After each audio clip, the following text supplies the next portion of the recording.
2, 1, live. You're now watching two old farts making noises. Joe, do you know why some businesses succeed and some businesses fail? Why some businesses grow and some businesses don't? That's what this show is all about. Business, business, business.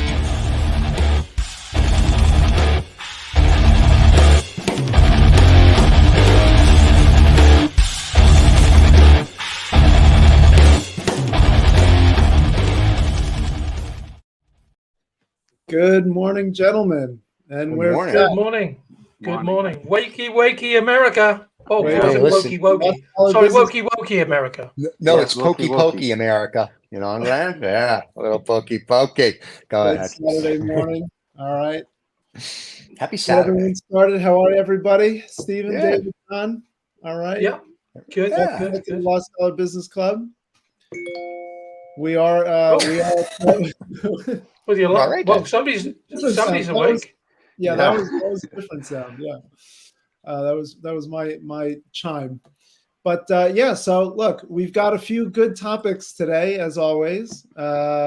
First, we'll get into AI as always. We've always got an AI topic, and that's a good one. But after we get into that, I wanted to say we'll go into the role of companies in social discussions. So this whole Disney, Bud Light boycotts, those are really important topics for how business gets intertwined with social discussions, at least in America.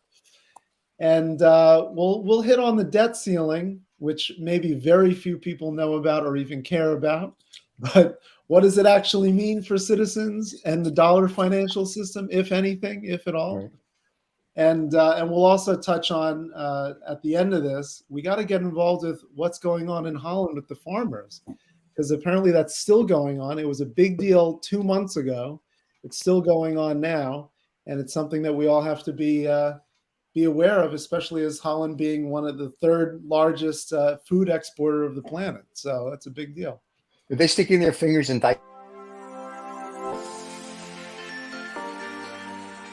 Get the freedom and the flexibility of remote work in the lucrative tech industry. Bend your life around the world.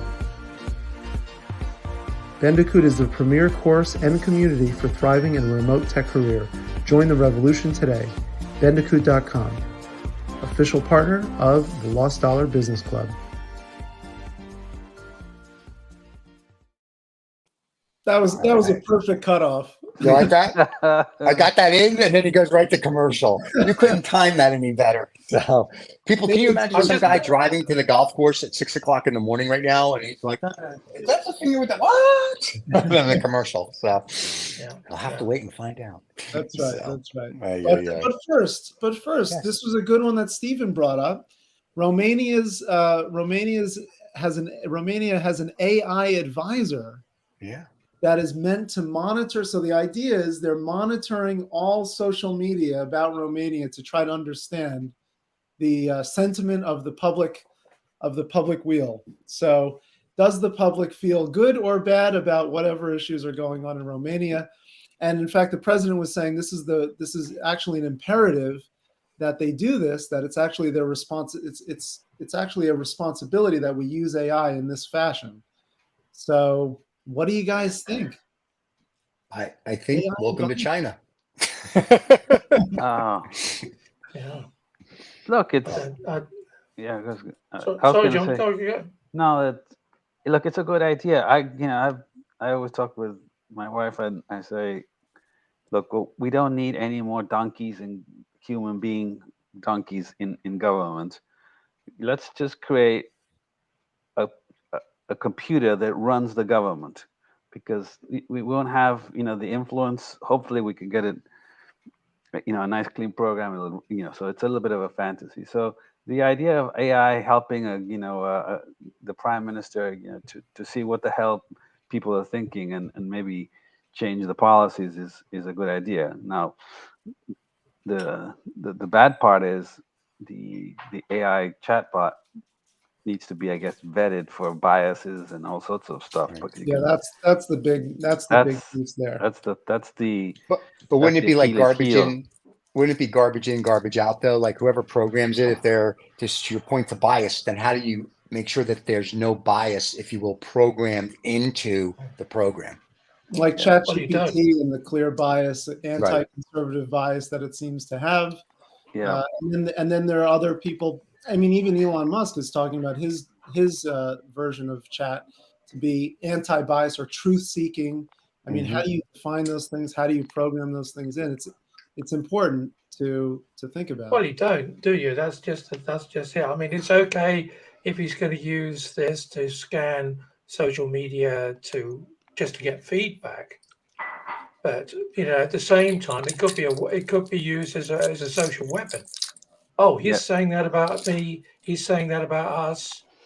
This is what's happening here. I don't like this. Romania's sounding more and more, and I forget my Turkish holiday now, but I'm saying more and more like Turkey every day. Where everything is controlled. Erdogan No, that would be China. And no, it's nearer to home for us here as well, because there's no freedom of speech. Journalists are, any journalist that says something which is not, acceptable. And the problem is, of course, that a certain group of people formulate the acceptability part of it. Right. If you fall outside of that, and it may just be for a country like Romania that struggles economically to keep its wheels turning, that it might be a way for somebody to grab ultimate power, because he could be they or whatever it is, or it or she will be able to see what everybody's saying. Dangerous times, I think. Public information, but it's true. You're able to see it at a scale that you wouldn't be able to do as an individual person. That's true. Yeah. I mean, you're talking about AI in medicine. There was a doctor the other day I was listening to. He said, what I could do in a year, like scanning for cancer, for instance, it can be done in 10 minutes. So, that sort of power of scanning, social media, boom, instantly you would know. Somebody says, oh, I think this particular person or this group of people doesn't like you. And within, it could take months to find them and to sort it all out. Whereas AI could say, oh, they're down the road at the coffee shop. So basically, Romania is becoming China, it's becoming Thailand, and it's becoming Turkey. So Big Brother is basically, they all do the same thing. I can't say anything bad in Thailand about the government, the prime minister, anything, the royal family. So basically what this is doing is it really is making George Orwell's 1984. Even more. Even more. It just took up 40 years to get to where we are. But so on the other hand, is there actually a responsibility to at least try to use AI for these beneficial purposes? Or but we come back to the same thing, Michael, don't we? I mean, who takes that responsibility, and who puts that responsible person into place to be the referee? Right. You can keep peeling that onion away, can't you? And I say, well, I'm an honest broker, and and the guy who pays me 10,000 euros every month enables me to say that. Right. Well, the other idea is that OpenAI originally talked about the democratization of AI, the idea that if everybody gets hold of AI in some way, that you'd be able to keep the powers balanced in some way. I don't know that we're seeing that play out, because there's still a lot of people who aren't using it or aren't even really aware of how to use it. But by putting it in the hands of more people, is that a sound way to at least counteract some of these negative use cases? Well, give more guns to violent people, you mean? Yeah. Well, I'm not against it. I'm not against it. It's just, not against it, yeah. It sounds like it, but I'm not. I think it's wonderful and it's really helpful in my life. But no, it's a real risk for people already in power. It's a genie which is sprung out of a bottle, in the last year or whatever. And whether or not that was all happening before, I don't know. But now everybody's got the heebie-jeebies about it. Yeah, right. Well, it's only been I guess it's only been about 25 weeks since ChatGPT really came out and caused everybody to finally see all of this years of research come to fruition in an interface that everybody could use. So that's a really short period of time, and I think we're still seeing how this is going to play out. But when we've talked about it on this show, if we're going to start requiring, in a way, morally, we should require doctors to use it, because if you're not using it, then you're missing out on potential diagnoses and quality of care. Then maybe everybody has a responsibility to think about. And this is what I think Sam Altman would have said at the congressional hearing. We all have a responsibility to figure out how to use this thing. Yeah. I think the biggest issue we're going to have with it right now is people are afraid of the unknown. Like, we've been using ChatGPT for a lot of stuff. And what I've learned is you have to learn how to talk to it. You can't just say X. You literally say X and it gives you X. And then I have to say Y, and then I get Z. And what it'll do is it'll start up like this big and it gets down to this much to what I actually need. So I think if you ask it the right questions, you're fine. But I'm going to say what I said last week. Until we have HAL from 2001 Space Odyssey, this is a cute toy and that's great. But I want HAL. I want to say to my computer, turn on, turn off, and I want to speak to it and have a dialogue with it. And I want it to have some sort of thought. How many years are we away from that? Because it About a means week and that a half. I don't know, because the issue, of course, is is free thinking, which Right. we have as we have inherited as shave monkeys. We can think freely, That is but one thing, yes. how far away are we away from being able to program something? Maybe it's just a physics problem. That we don't have the chips and the ability, or the scale yet. Right. You throw enough computing power at it, and then maybe an emergent property, which is what lots of people have even warned about. If you keep throwing computing power at the same model, these large language models, that maybe some emergent properties will occur. Well, it's a look at good what tool. Quantum. It's a good tool. I agree. It's a good tool. It's a good way to analyze data quickly, and if we understand the pitfalls and that there's always bad actors, from the get-go, right? Because all of computing basically started. They never thought really about security.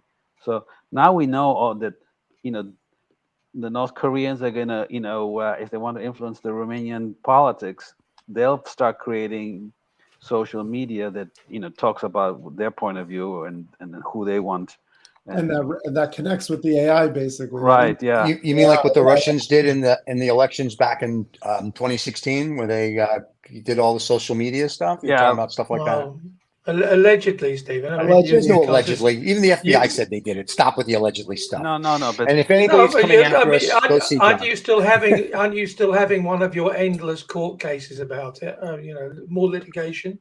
Yeah. Look, the Durham report. We're going out off track, but the Durham report said that the whole Russian hoax is a hoax.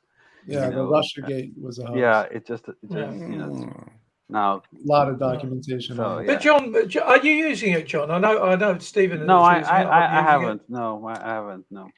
I was interested because Stephen touched what he said he was using it for Excel formulas, Steve, as well, which would be something that John would be quite useful. Yeah, I mean, a lot of I would say it's. Well, you have to pay for it, don't you? No. 3.5 is free. 4.0 we pay for. It's $20 a month. But I will tell you the difference. When we use 3.5, I've asked 3.5 when I first got it to see. So I asked it this question. I asked for the same question. 3.5 is like a high school freshman writing you an answer. And the 4.0, the one you pay for, is literally like having a PhD dissertation writing you the answer, so to speak. So, and I asked it the same question, just the outcome from both, that $20 a month, and the thought that it put in and what you got from it, I was like, wow. Yeah. So, well, the tests that it passes, that GPT-4 passes, are profoundly improved over 3.5. Yeah. Yeah. And I will also, but that article that I think it was David who sent it, that saying what are the jobs that are safe from AI, Right. which maybe there are no jobs that are safe from AI, but at least for now, it seems like strategic jobs, creatively strategic jobs, or strategically creative jobs like business strategy or legal strategy, they're saying that's still a place for human beings. no. No. There's a whole article a couple of days ago that said lawyers are panicking now because AI can actually do it better, quicker, and boom, boom, boom. And a lot of lawyers are using it for legal strategy. Well, guys, Yeah. let's just we have to break for a quick commercial, but we'll come back to this. Yeah, this is interesting. Get the freedom and the flexibility of remote work in the lucrative tech industry. Bend your life around the world. Bandicoot is the premier course and community for thriving in a remote tech career. Join the revolution today. Bandicoot.com, official partner of the Lost Dollar Business Club. Now, these predictions are coming. This article from the BBC was actually coming from this guy, Martin Ford, who wrote Rule of the Robots, How AI Will Transform Everything. Okay. So who knows how I haven't read that book, so I don't know how accurate these thoughts would be. But it is an interesting thing that, okay, strategy, maybe that's already out the door. That's already done. What about interpersonal relationships, things like business consultants or nurses? Dude, AI does it all. Let me give you this example. The guys that are really going to succeed are going to be the physical boys, the plumber, the electrician. That's the third category. The plumbers, the tradesmen. That's right. But all the physical world will be, enhanced, but very secure. I think it seems. I think we could have a whole show on whether or not business consultants were any use in the first place. Yeah, and they're not. Here's what's really funny. So my wife said to us, "I'm going to help make the 20 Farts or TOF Entertainment Channel better. I'm going to help you guys." So she went to ChatGPT-4 and literally gave it a list of questions, and she produced like a 20 or 35 page, I think it's 35 page book on what you need to do to start your own YouTube channel, what the subject matter should be, the time length, the questions, and did all of that.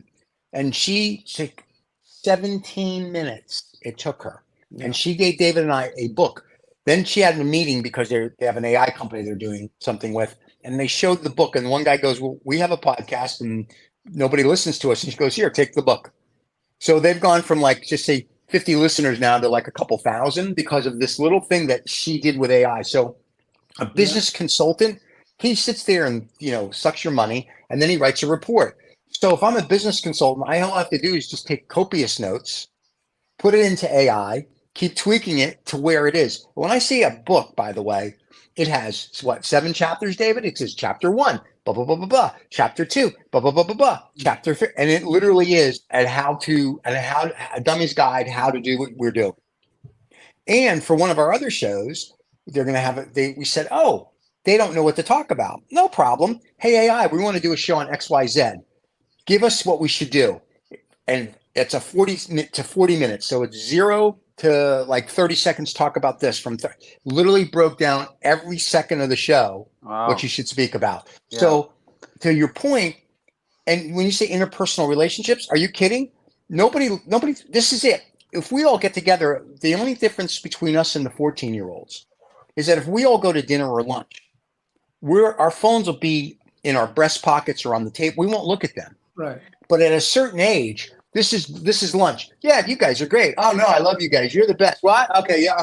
So there's no interpersonal relationships anymore. So all AI is doing is literally just pushing it to the next level. So I'm not worried about that. Like my attorneys and I have, and accountants, we have a relationship. We've known each other 20 or 30 years, right? So we speak.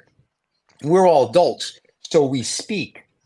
But if you go to the younger crowd, like when I go to the dog park with my dog, there's only like 3 people out of the 50 that we actually talk, because everybody else is like on their phone. They're so important. They must be curing cancer. I can't wait.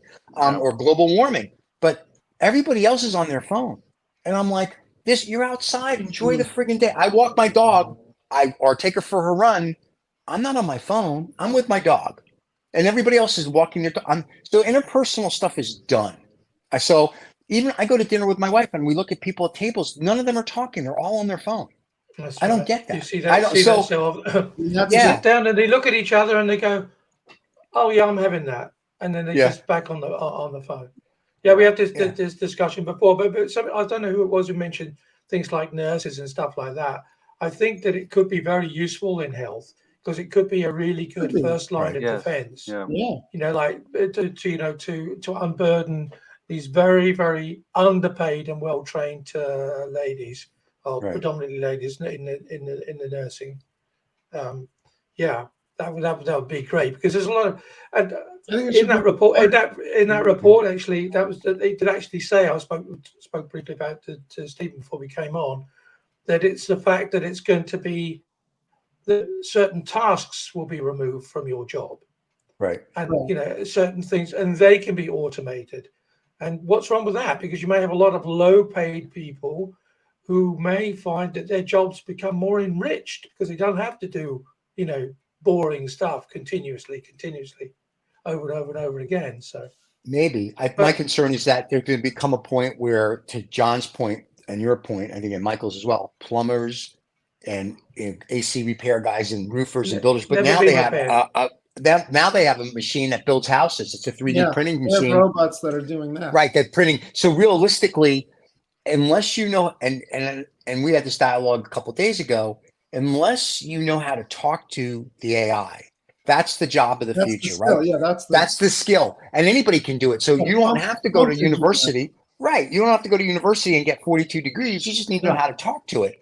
And there was an article in the FT that said all these people that in Silicon Valley that are getting these advanced degrees in computer science and physics, and they're like now becoming unnecessary because you can just interact with the AI. So it's interesting where we're Well, going. be Well, the 'cause same. you just don't need It as will be many the same, will it not? With I was speaking about this last night to Annette. We're saying, okay, well, what about teachers? I mean, teachers Right. will literally just be guardians of the space where people learn. Now And the Go on, sorry John. the I guess the problem with all of this is that if we eliminate new learning, unless this AI starts learning on its own, which I have I don't know if they could do that, then we're going to become dumber by the millisecond. Because all I know is let me open my phone, chat GPT, okay, I know how to ask questions, but I don't understand context, a whole bunch of other things. All of a sudden, it's humanity stops advancing its learning. I don't know, maybe. But John, have you spoken to somebody that's under the age of 35? They're idiots. Yeah, well, they don't know how to have a dialogue. Allegedly, Stephen. Allegedly. Full stop. They're idiots. No, but they're most idiots. Most people, okay, it's But fine. is there at what's the wrong with academic that? level, if we eliminate, people starting for PhDs, and trying to learn new discoveries and sort of advance the science, then we have a problem. Is that not natural we already selection? have a problem, though. Knowledge is already not being seen as the valuable pursuit. Yeah, and I think people don't this read. can maybe get us into that position where people really start realizing, or at least some class of people. What happens is that we give all our kids smartphones, and it makes them dumber. Not going to do it. They're not smart. I don't have those kids phones yet, but not going to do it. I will say this though. The phones are great. Nope. The phones are the great. kids don't read though. They're a if you don't window read, you to don't a know. whole new world. Yeah, and the kids don't know anything today. Like we had a dialogue a couple nights ago, and someone said, "How do you know?" Someone said, "How do you know all this?" I go, "I read books. I have 3 or 4 books a week." And they're like, "Oh," I'm like, even when I worked, I read books. But people don't read because they just want to go to their phone and scroll. And now they go to AI and go, "Hey, AI, make me smart. What do I need to know for today?" And that's not, like, to John's point, it's not developing a brain. Maybe it's just natural selection, because let's have the oh, it's good to wake up tomorrow morning scenario where during the night while we're all asleep, lots of big solar storms affect every satellite in the sky, and we've got total blackout. That's the Twilight Zone movie. Well, whatever, Yes. whatever. So what happens then? So That was stupid. the clever people survive, and Yeah. the We have smartphone chaos. That's users what don't. happens. Yeah, there'd be a little bit of chaos involved. The best part with that Well, is then we can eradicate half the planet, and the best part is then we're back to a good population size, not 8 billion. Right. Those are the guidestones, right? The Georgia Yep. guidestones. Yeah, that's the right size of the population. There you go. Or it's the Danny DeVito from Taxi when he said to the lady, "Do you know if the biotech gets out and the whole half the planet dies? Do you want to be rich?" So for the half that survives, do you want to be rich? Yeah. So I think that's Well, we can the way to only look at it. assume that the half that survive are clever. Yeah, There you know you what? go. No, The the other- ones who survive are the people in the West, in the developed world will all collapse because they Yes, don't know how exactly, shit Right. exactly. Survive, And the third world countries, people who have to innovate every day of their lives, Every day. Yeah. will become first world countries, and you know, There you go. and they'll Where have do I- everything. They'll be the only And ones the who- next president of the United States will be a plumber. Yeah. I Happy think days. Joe Plumber. Remember Joe Plumber? The plumber. Joe the Plumber. Sure. Joe, you're going to be, what's him called? You're going to be the president of the United States. Congratulations, buddy. So, all right. Well, let's get on to something All right. really exciting. Oh yeah, you've been waiting for this one. The Disney yeah. Bud Light controversies. Oh boy, Yep, yeah.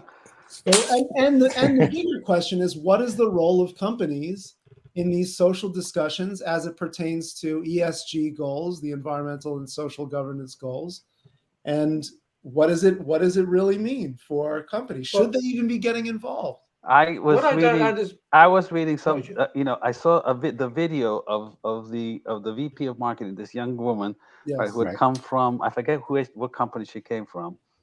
They put her in charge of the Bud Light in marketing That's right. department, and I remember people saying, "Oh boy, this is going to explode."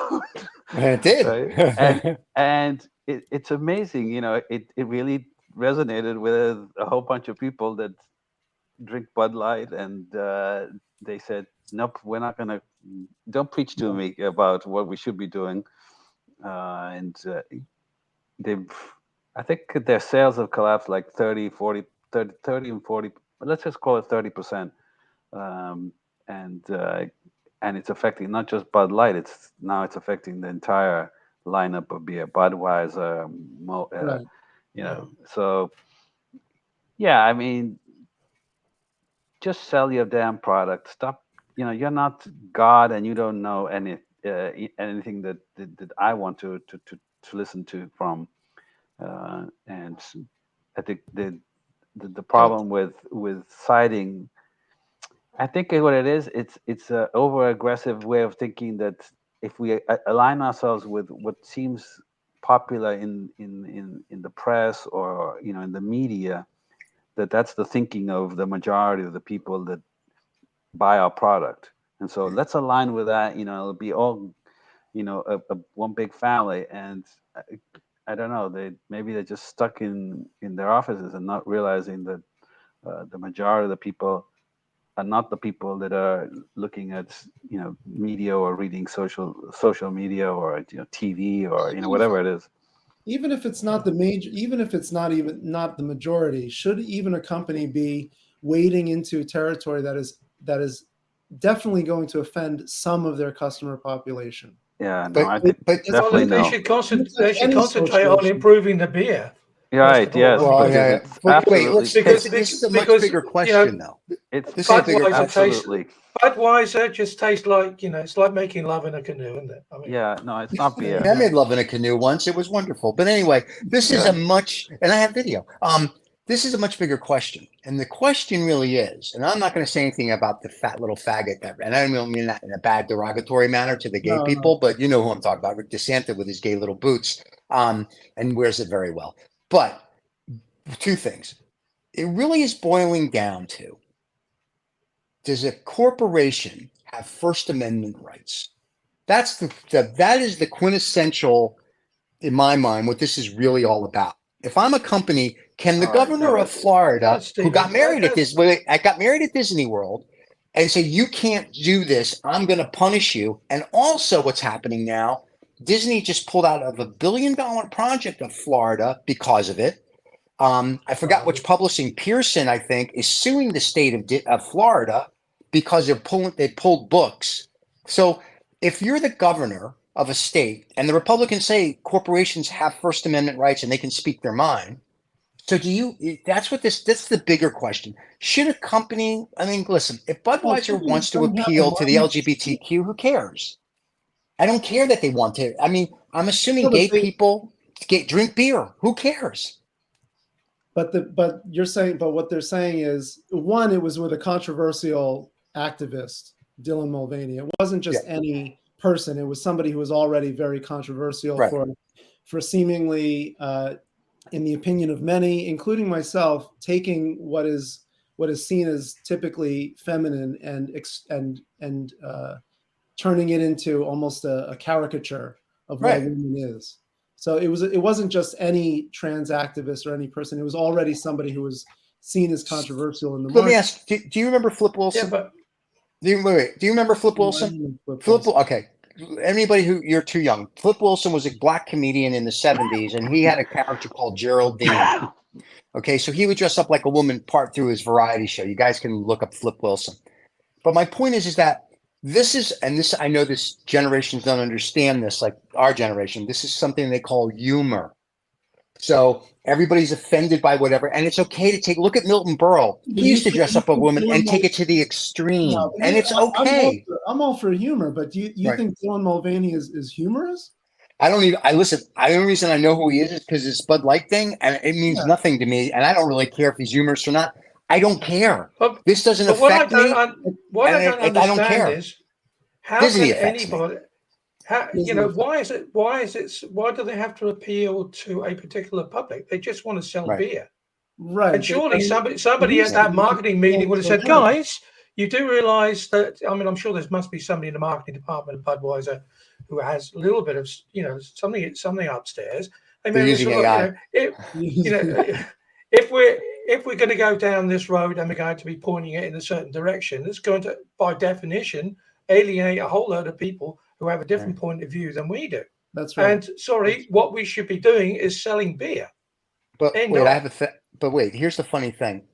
Like Kid Rock took his machine gun and shot up all this beer, and all these people are shooting up the beer and they're exploding it and they're throwing the stuff away. Yeah, it's the smartest. Wait. It's the smartest marketing ever because sales are actually up because I'm, as a redneck, have to go out and buy the case of Budweiser to make my YouTube video to blow it up. And so what other beer are these guys going to drink? They're not going to drink like Lowenbrau or Grosche. They're not going to drink a good beer because they wouldn't know what to do with it. They're still going to drink piss water. I don't know what Budweiser makes all the piss water stuff. No, they're buying.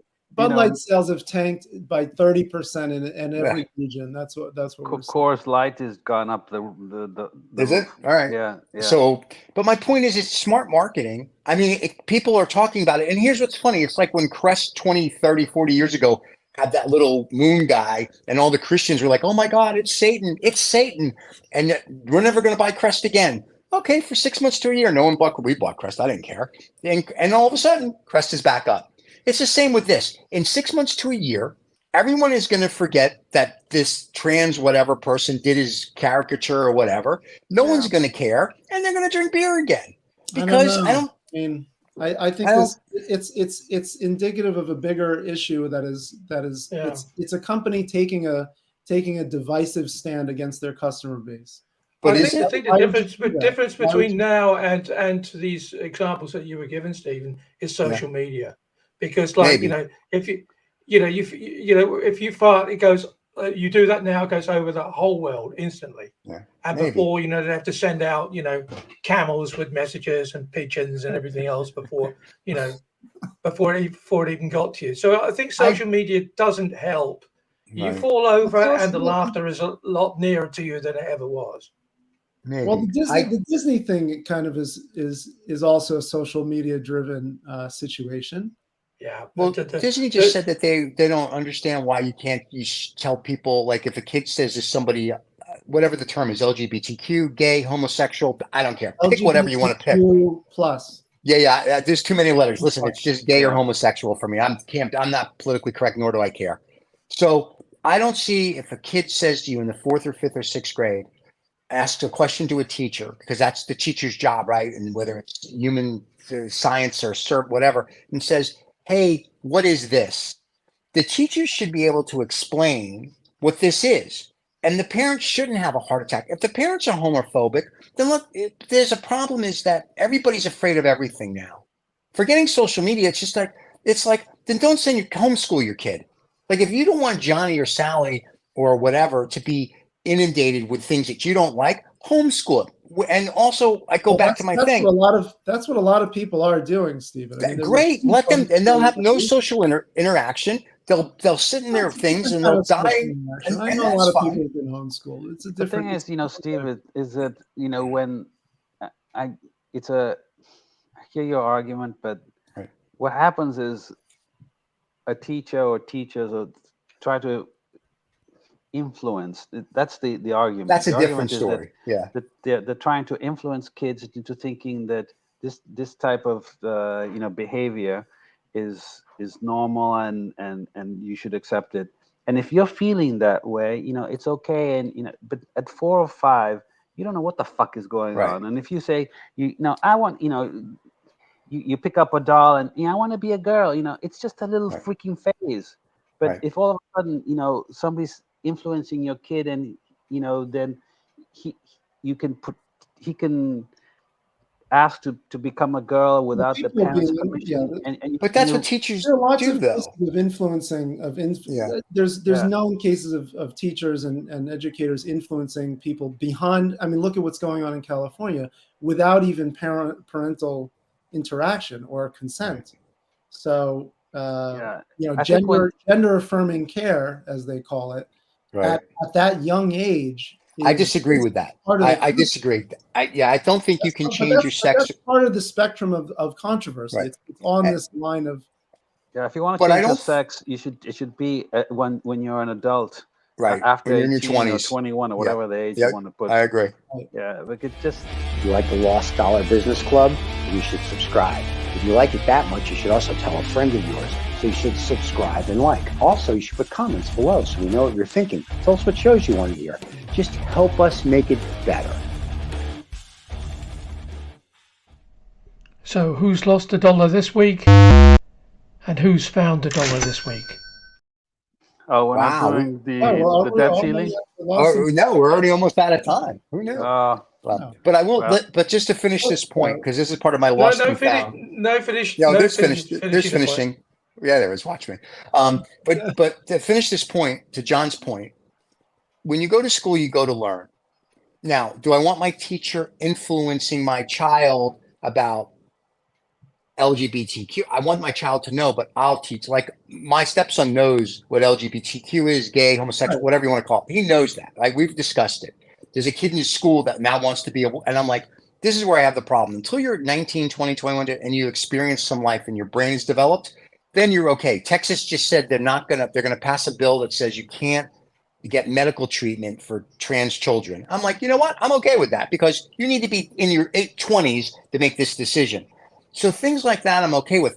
But if a kid asks a teacher a question, and I don't care if the kid's straight or gay, I don't care if they're LGBTQ or MOUSE, I could care less. But what I want them to do is be able to give them an answer like, what does this mean? This means X, Y, and Z. Or then they have, when I was a kid, we had sex education classes. Teach it there. Teach it there. Because putting your head in the sand does not work. Because then you have what we're having today. Thank you. All right. All right. Yeah. All right. Well, so we're at Lost and Found. So who's got some Lost and Found? I got 2 of them. Here's 2 of them really quick. One, Florida losing the $1 billion that Disney was going to build a brand new, if you will, community for $1 billion and bring 2,000 of their people from California. That's a loss for Florida. Another one is the state of Montana, as of January 1st, is going to ban TikTok. You won't be able to download TikTok anymore in the state of Montana. Yeah, that's another loss. But that's a loss for freedom of speech. Yeah, I was going to say loss for Bud, A and B Bev, which is getting decimated with its sales. Right. Big time. It's not just they thought it was going to be a 1 week. It's now a month. And who's the dollar gain? Yeah, the Coors Light and all those boys, you know. Right. Well, I would have gone with you on the Bud Light too, because it's much bigger than just Bud Light beer sales. It's actually a whole social discussion, which I think is an important one to have. So I think it's a lost dollar for Bud Light, but I think it's a plus for the rest of us. Why? Yeah, right. Why? Let's have the conversation. Well, the conversation is good. I like that we can have dialogue about it. Everybody has a Some people different can have thing. dialogue. Not everybody Yeah. can have dialogue. Yeah. Some people are Well, not. David, what did you come up? What do you come up with, David? Is this Well, something you know, meat oriented again? Is it going to be some artificial cow? No, he no, came no. up This is going back to something we discussed last week about EVs, and I stumbled upon this Dutch company. It's called Solar on Top. Okay. That's their concept. It's by a Dutch company called I Am Efficiency, and what they're doing is they're actually trying to turn the whole, because you know that Europe and the Dutch in particular have huge truck fleets. Trucking all around, and they've come up with a system to put solar panels on the top of the not the truck itself, but the container at the back. Cool. So on the roof, and Right. then they're saying, look, this is not going to be like this is we're not going to solve a problem, but what we're going to do is use that solar power, because these things drive around all day, every day. They park them up, etc., and all that energy can be used and to try and cut down on some of the diesel consumption by turning the trucks into a hybrid. So I thought for me that was most definitely a found dollar. Nice. We just have to wait and see as to who's going to put a spoke in their wheel, because like all good ideas, not all of them happen. Yeah. So, Oh no. so that was me. That was cool. That was nice. This show went very quickly this week. Yeah, we didn't talk about the debt ceiling. We didn't. Well, yeah. All right. Well, they're gonna next week. In short, Yeah. I'm just going to raise that ceiling and it'll all be fine. More money will be printed. Right. But the Holland farmers, we still have a minute. The Holland farmers, that's a big deal. That's been going on for 2 months now, 3 months. Yeah. Yeah. Well, Let's maybe just that's quickly tell everybody what's going on with the Holland farmers. Well, basically, it's a whole thing about the Dutch themselves are the best in class in Europe, and they have put their level of acceptable nitrogen on the land to such a low level that it's actually paralyzing industry, it's paralyzing construction, and it's paralyzing the farmers. But that's a subject for that's next week's show. Farmers are fighting back, and they've been fighting back from the beginning, which I think is a very admirable and important effort. I like that. Yeah. And they're not worried about ESG or LGBTQ, MOUSE, and all the other stuff. No, they're just going out there. They're just worried about the cows and the pigs. That's what They just want to the make chickens. food. Isn't that amazing? They just I want like to make make a living. Somebody's just worried about what they need to worry about, and they don't have to worry about anything else. The world should take a lesson, like everybody that's under, 40. So, like put your big boy pants on, kids. It's okay. Don't forget to subscribe and like the show, everybody. We'll see you next Saturday morning, bright and early. Comments, tell us what's going on in your world. Yep, don't forget to leave us comments.